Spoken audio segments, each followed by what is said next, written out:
పాలనలో కూటమి సర్కారు విఫలమైందని ఆరోపించారు మాజీ ఎమ్మెల్యే రాచమల్లు శివప్రసాద్ రెడ్డి. సూపర్ 6 హామీలను అమలు చేయలేదని మండిపడ్డారు. కూటమి ప్రభుత్వంపై ప్రజల్లో తీవ్ర వ్యతిరేకత ఉందన్నారు.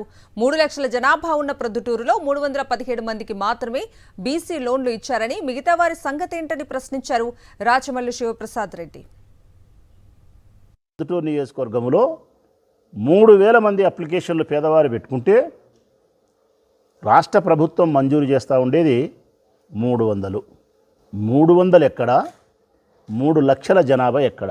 ఇది మొట్టమొదట ప్రజలు ఆలోచించమని కోరుతా ఉన్నా, ప్రభుత్వం కూడా పెద్ద మనసుతో ఆలోచించమని కోరుతా ఉన్నా. ఈ 300 మందికి మీరు ఇస్తే మరి 2700 మంది దరఖాస్తులు పెట్టుకున్నారే, 3000 మంది.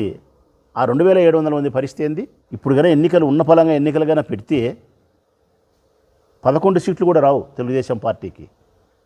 11 సీట్లు కూడా రావు. అందులో అంకె తీసేయాల్సిన పరిస్థితి వస్తుంది. అంత వ్యతిరేకత ఉంది ప్రజలకు ఈ ప్రభుత్వం పైన. సూపర్ 6 అమలు చేయకపోవడం, డిఎస్సిని అమలు చేయకపోవడం, కరెంటు బిల్లులు పెంచడం, నిత్యావసర వస్తు ధరలు పెంచడం, మద్యం ధరలు మళ్ళీ పెంచడం, చెప్పిన ఏ ఒక్క సంక్షేమ పథకాన్ని అమలుపరచకపోవడం,